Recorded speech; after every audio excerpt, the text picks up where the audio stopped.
After financial outlets yesterday suggested that the Khan family was looking to purchase WWE and merge All Elite Wrestling with World Wrestling Entertainment, CNBC is now reporting there is legitimate interest from Tony and Shad Khan, and they would be open to discussing a role with Vince McMahon. Speaking of the WWE sale, they have retained the services of the Raine Group to explore their strategic alternatives. Got the very latest details on that. Also news that Triple H and Stephanie McMahon, who of course now has resigned from WWE, opposed a sale prior to Vince McMahon's return, and an update on the Saudi PIF's interest in World Wrestling Entertainment.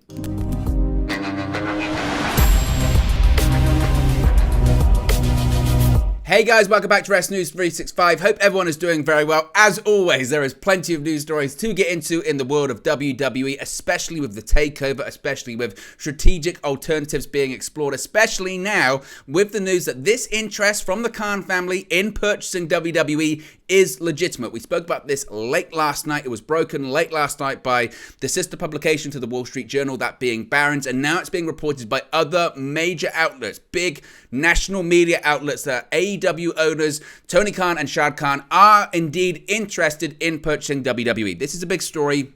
It's developing. Again, in my opinion, it's still unlikely that AEW would be the winners in this bidding war for WWE, but indeed it is legitimate. CNBC has reported that not only are AEW's Shahid Khan and Tony Khan interested in WWE, they may want to merge the two companies. Speaking to sources who wished to remain unnamed, the report states, quote, the Khans, who also own the National Football League's Jacksonville Jaguars and the Premier League's Fulham FC, could partner with a strategic media company to share the intellectual property while merging the wrestling leagues, said the people, who asked not to be named because the discussions are private. AEW has a TV carriage rights agreement with Warner Bros. Discovery's TNT and TBS. The people also go on to tell CNBC that not only is the Khan family open to merging, they are also open to continuing to work with Vince McMahon himself, which is the key crux of a lot of this. A lot of people think that Saudi Arabia, the Saudi Public Investment Fund, they may have been the favorites to purchase WWE and take the company private because Vince McMahon ultimately wants power. He ultimately wants control. He wants to be in charge of creative once again. And the Saudi Public Investment Fund, they may be the only entity that would be willing to adhere to McMahon's request there. But CNBC is writing that reportedly those in the know are suggesting that Tony Khan and Shahid Khan would be open to discussing a role for Vince McMahon in this merged WWE and AEW enterprise, saying, quote, the Khans are open to discussing a potential role for McMahon, 77, after a sale, but haven't yet had those talks, one of the people said. It's worth noting that elsewhere in the report, it is acknowledged that a merger would be a, quote, long shot. This comes after, as I mentioned, Barron's reported earlier yesterday that AEW, the Khan family, are, quote, in the pool of potential buyers for WWE. AEW President Tony Khan recently said in an interview that he was following the news about a WWE sale, quote, very closely. On January 6, using his power as majority owner, Vince McMahon put himself and former WWE Presidents George Barrios and Michelle Wilson back on the company's board of directors, disposing of Joe Ellen Lyons Dillon, Jeffrey R. Speed, and Alan M. Wexler in the process. McMahon had stated that his intention was to facilitate a sale of the company. He also changed company bylaws to ensure that no sale or media rights deal could be completed without his approval. Upon McMahon's return, two further board members resigned of their own volition, that being Manjit Singh, who was the one heading up the board's investigation into McMahon, and Ignacy Lahoud. Stephanie McMahon, Vince's daughter, then resigned from her role as co-CEO and chairwoman and her position on the board on January 10th as Vince McMahon was elected executive chairman once more. We're going to talk a little bit about Stephanie McMahon and Triple H's response to a sale and how they weren't for it at all prior to Vince's comeback. Though there has been much speculation that Vince McMahon was looking to sell to a party that would commit to keeping him in charge of the company despite the multiple sexual misconduct allegations that have surfaced in the past year that led to his initial retirement last July. Now, it's important to make clear there have been no official announcement regarding a sale to Saudi Arabia as of right now. We're going to touch on that in just a second. So obviously, we'll keep you updated. So keep an eye out for any and all videos that are going to be dropping regarding all of this. So certainly, again, that AEW interest is legitimate. I put the links, as always, to all of these stories in the video description. I said in a pinned comment on yesterday's video as well that I wouldn't have done the WWE AEW news story yesterday if I didn't feel it was credible, if it didn't come from a major publication. If it was on Twitter, if it was a Twitter source, that's just not worth doing because it'd be fantastical. It's impossible.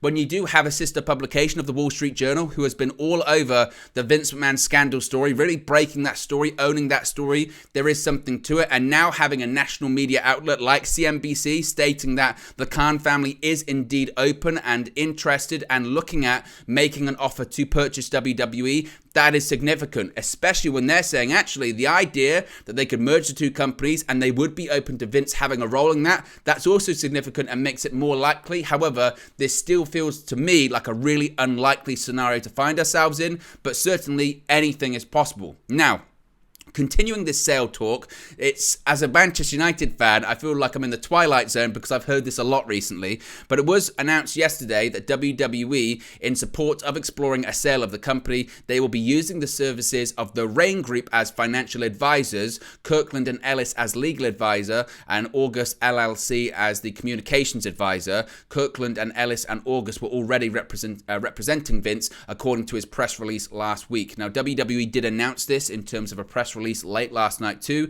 on their corporate website, saying it was titled WWE Engages Outside Advisors to Support Review of Strategic Alternatives. Now, I'm going to read this out and then compare it to the Manchester United statement that they released. And I know you'd say, oh, and this is a wrestling channel. What's it got to do with Manchester United? You talk about United on United View, because it's essentially the same press release. And it's very, very interesting when it comes to this representation. Now, WWE today announced that it had retained the Raine Group as financial advisor, Kirkland and Ellis LLP as legal advisor, and August LLC as strategic communications advisor to support WWE's management team and its board of directors in connection with a review of strategic alternatives to maximize value for all WWE stockholders and other stakeholders. Vince McMahon, WWE's founder and executive chairman, said, quote, WWE's upcoming media rights cycle will take place amid a rapidly evolving media and entertainment landscape, and we believe exploring our strategic alternatives at this critical juncture will enable WWE to fully capitalize on the significant value of our intellectual property. I am highly confident that our outstanding directors, outside advisors, and executive team will provide valuable expertise and counsel to help guide the company through this important process, while our management team and employee base continue to deliver results and content our fans love. There can be no assurances given regarding the outcome or timing of the strategic alternatives review process. WWE does not intend to comment further until the process has concluded or the company has otherwise determined that further disclosure is appropriate or required. Now, what's also very noteworthy about this is that a Raine Group representative was present for the only domestic meeting between WWE and the Saudi Arabian government that has been recorded in public filings under the Foreign Agent Registration Act. This was back in, I believe it's 2018, but it's around the time that they were planning and preparing for the Greatest Royal Rumble event, that being the first Saudi pay-per-view, Saudi premium live event, whatever you want to call it, in sort of April, May time of 2018. And again, that was World Wrestling Entertainment, WWE, and the Raine Group, and the noted subject of that discussion, of that meeting, was discussion of the Greatest Royal Rumble event in Saudi Arabia. So there already have been links in the past between WWE, the Raine Group, and the Saudi Public Investment Fund, the Saudi government, the Kingdom of Saudi Arabia, once again pointing people in the direction, suggesting that the Raine Group could be the one to facilitate this purchase of WWE by the Saudi Public Investment Fund. Certainly as well, they do have a lot of media experience. They have connections to a potential buyer Endeavour. They also, as I mentioned, are heading up the sale of Manchester United for the Glazer family over here in the UK. They headed up the sale of Chelsea to Todd Bowley and his consortium as well last year too. And it's just very interesting to me that, as I mentioned, when Manchester United, of course a club to my own heart, when they announced that they were doing what WWE is right now, exploring strategic alternatives, it was the same statement. It said, quote, Manchester United PLC, one of the most successful and historic sports clubs in the world, announces today the company's board of directors is commencing a process to explore strategic alternatives for the club. It then goes on to say that they retain the Raine Group, etc. It's just interesting, again, that the Raine Group are involved in that, but this is kind of what they do. As I mentioned, they've been the head of of several massive takeovers, UFC, as I mentioned, Manchester United, Chelsea, and it'll be the same for WWE. And like Manchester United, we're probably not going to hear anything about it until a sale is completed, or at least the company decides they want to make further comment. And the expectation is certainly that this takeover, this sale, if there is one, would be happening by, let's say, halfway through this year, around June time. But we're going to hear more and more about it. But it just goes to show why those initial Saudi reports that came out earlier this week were so wide of the mark, because the sale process is still in earnest. It's only really just started. These things take a lot of time. There is a lot of bureaucratic red tape that has to go around it. There's lots of I's that have to be dotted and T's that have to be crossed. So that's basically the situation when it comes to the Raine Group. What is interesting, though, considering that that we know that Stephanie McMahon, of course, has resigned from the company, has left the company. What is certainly interesting is that Stephanie McMahon and Triple H, Paul Triple H Levesque, that is, of course, Stephanie McMahon was the former chairwoman, former co-CEO alongside Nick Khan. Her husband, Triple H, is the chief content officer of WWE. What certainly is interesting is that it had been that they didn't want to sell the company, and Vince McMahon effectively forced his way in. This comes from a report from Axios that came out yesterday. Again, everyone's talking about WWE at the moment. Everyone's talking about this sale, the exploration of strategic alternatives. And they say, move over Elon. Vince McMahon's sudden and chaotic return to the WWE following his disgraced exit last year is setting up to be the media's juiciest story of 2023. And we're not even 2 weeks into the new year.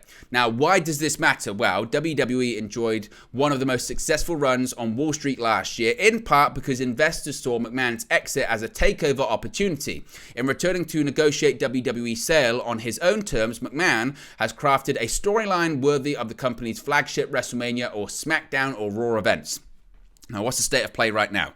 Just days after announcing his return, McMahon's daughter Stephanie resigned as co-CEO and chairman of the board of WWE, leaving former Talent Legacy executive Nick Khan as the sole CEO, chief executive officer. McMahon, who was simultaneously named chairman of the board, had said just days before that WWE has an exceptional management team in place, and I do not intend for my return to have any impact on their roles, duties, or responsibilities. Sources told Axios that Stephanie McMahon and her husband Paul Triple H Levesque, the company's chief content officer and retired professional wrestler, had opposed the sale. That's the key thing there. Triple H and Stephanie McMahon, they opposed the sale. They didn't think now was the right time, or ultimately, they didn't want to sell. They wanted to keep things how they were. Things were going well. Now, as a controlling shareholder of the company, McMahon was able to elect himself as chairman through a written consent order. In doing so, he also appointed former WWE co-presidents Michelle Wilson and George Barrios to the board. Adding to the shakeup, WWE said, as I mentioned previously, that other directors were ousted from the board. Moments later, the company issued a press release saying 2 more board members had resigned effective immediately because of them not feeling comfortable with Vince McMahon's return. Now, just to give a bit of background to this, Stephanie McMahon, of course, was elevated to co-CEO alongside WWE President Nick Khan after her father's tumultuous relationship, or certainly the tumultuous exit last year. And of course, she was previously on a hiatus. She had walked away from the WWE prior to all of these allegations coming out. McMahon announced his retirement last summer, just weeks after the Wall Street Journal first reported that McMahon had secretly paid off a former employee with whom he allegedly had an affair. After a months-long investigation into alleged misconduct by McMahon, the WWE eventually concluded that he made nearly $20 million of previously undisclosed payments, most of which went towards settling sexual misconduct claims. Even during his brief exodus from the company he ran for 4 decades, McMahon held all the power as WWE's controlling shareholder. No deal was ever going to happen without his blessing, and his comeback, whilst tumultuous, has been well received by Wall Street. WWE stock has jumped more than 20% since McMahon's return, pushing the company's market cap to over $6.6 billion, up from roughly $4 billion just a few years ago. Rumors are swirling over who will jump in to buy the company. Axios has previously reported that potential buyers for WWE include Comcast, Disney, Amazon, and even Apple. Unconfirmed reports had already begun to circulate that the company reached a deal to be acquired by the Saudi Arabian Public Investment Fund, the region's sovereign wealth fund. At least one reporter batted that rumor down, and earlier posts from a journalist discussing the news were deleted. Again, those rumors were reportedly wide of the mark. But certainly interesting to note that Stephanie and Triple H, they didn't want to sell the company. They still don't want to sell the company, and that could explain why Stephanie decided to resign, and it could also put a lot of doubt over the future of Paul Levesque in WWE as well. So what about Saudi Arabia? What's the latest when it comes to the Saudi takeover or the Saudi Public Investment Fund, their interest in WWE? Well, the possibility of Saudi Arabia's public investment fund seems so likely that the rumor of a done deal caught fire incredibly quickly, with Dave Meltzer previously reporting that meetings had taken place with at least 2 interested parties and that Saudi Arabia was, quote, still in the hunt. Further clarity has been brought to the possibility of a sale to Saudi Arabia. In the current Wrestling Observer newsletter, Meltzer stated, quote, those at WWE said that Saudi Arabia was in the running but not the favourite. In recent days, as I mentioned previously, Tony Khan and Shahid Khan have emerged as potential buyers, as reported by Barron's and CNBC. However, again, it appears that that is unlikely, even though Tony Khan is following this WWE sale very closely. Nick Khan, WWE's now new CEO, had held talk with executives from Disney and ESPN a few days ago. But as of right now, no official sale has been confirmed. But again, it's interesting to note that Meltzer is saying that the Saudi Public Investment Fund is not the favourite right now, but certainly they are in the running. What's the reaction backstage to WWE? We've already heard rumours and reports this week from the likes of Sean Ross Sapp, Fightful, and others that if WWE was sold to the Saudi Public Investment Fund, there would be some talents and some people within the company that would be willing to quit or walk immediately in opposition to their new owners. Now, this is quite interesting. Dave Meltzer, as I mentioned, of the Wrestling Observer newsletter, reported of the reaction in this week's edition of the Observer, saying the rumors were all over wrestling and led to a ton of concern among WWE talent hearing them. This included those working the live television taping for NXT, where the mood was said to be very depressing as word got around during the actual filming of the show, with the belief that by many that the story was true. Whilst the done deal nature of a sale to Saudi Arabia has been dismissed, Meltzer did recently reveal that they are still in the hunt. But as I mentioned, it's certainly interesting that the reaction backstage was said to be a very depressing mood, and that was just to rumours that it had been done. If this is officially announced, then things could be very, very, very, very, very different, and certainly it's very, very, very interesting as well. But again, I don't think we're going to get any confirmation for a while. Now, what about finances involved in all of this? Well, WWE has also announced when its fourth quarter and full year 2022 financial results will be revealed. As of late, the company has been touting its success and increases in revenue. Many believe Q4 will continue that trend, but there's only one way to know for sure. In a press release yesterday, WWE announced the time and date for its conference call to discuss the Q4 and full year results. Quote, WWE announced that it will report its fourth quarter and full year 2022 results on Thursday, February 2nd, 2023, prior to the market opening, WWE's press release read. The company will host a conference call beginning 8:30 a.m. Eastern Time to discuss the results. WWE announced its Q3 earnings last November, revealing a 19% increase in revenue over Q3 2021. The company also touted, quote, record viewership for some of its premium live events. WWE claimed that Money in the Bank, SummerSlam, and Extreme Rules were each the most highly viewed broadcast in the history of those events, seeing increases in 17%, 20%, and 36% respectively in viewership on NBC Universal's Peacock streaming service in the United States. Now, of course, it'll be very interesting to see how the conference call plays out amid the return of Vince McMahon as the executive chairman of the board. McMahon exited the company back in July amid this investigations into his attempts to hide accusations of sexual misconduct through these hush money payments. McMahon is now back with WWE, expressing his belief that he's needed back to increase the chances of smooth negotiations for a new media rights deal and a potential sale of the company. We don't know, though, if he's going to be on that call, if he's going to be running that call. We just don't know. Now, the question is, with Vince being back as the executive chairman, who's actually running the company right now? Further to WWE filing a report to the SEC on January 11th, which included addressing changes to the company's board of directors and bylaws, new details of the management of the company have been revealed in the Wrestling Observer newsletter. Per the report by Dave Meltzer of The Observer, quote, based on those within WWE who have talked with us and other key reporters, Khan is the man running the company in his role as the sole CEO. He is right now making all the final decisions. Vince McMahon, as chairman, is in an official capacity only working on selling the company, and they are targeting doing it by the summer, although there is no guarantee that it will be sold. Vince McMahon's role would also include being part of the negotiations and making the final decision on the next media rights deals, which would be up at the end of September 2024. There is also no guarantee either of those things will stay the same. For now, McMahon has not been to the office nor at television. The fear in some places that McMahon will maneuver himself back to running the company or heading creative and be in charge of hiring and firing is not the case today. That doesn't mean, though, things won't change. And again, that's the thought process. It was also put out there late last night, and I don't know if this is necessarily true. Fight fans dropped some news and saying that Vince McMahon, there had been discussion about Vince McMahon possibly appearing at the Royal Rumble, if it would be in a live or a pre-tape segment, but talks of McMahon being on TV in some capacity at the Rumble are ongoing. I think that's unlikely as of right now, but at the same time, I thought a lot of things were unlikely in 2023, and 13 days in, WWE's already looking very, very, very different. So certainly, anything is possible right now. But there you go, guys. That's the latest WWE news for you. Be sure to smash a like on the like button. Be sure to subscribe, bottom right-hand corner. Let me know your thoughts on all of the craziness going on right now in WWE, and I'll speak for you again very, very soon. Hey guys, thank you for watching, listening, streaming, or however you come across this video today. Be sure to click on the video on the right there to watch our next video, or click the bottom there to subscribe, or the bottom right hand corner. Thank you very much, and I'll speak to you again very soon.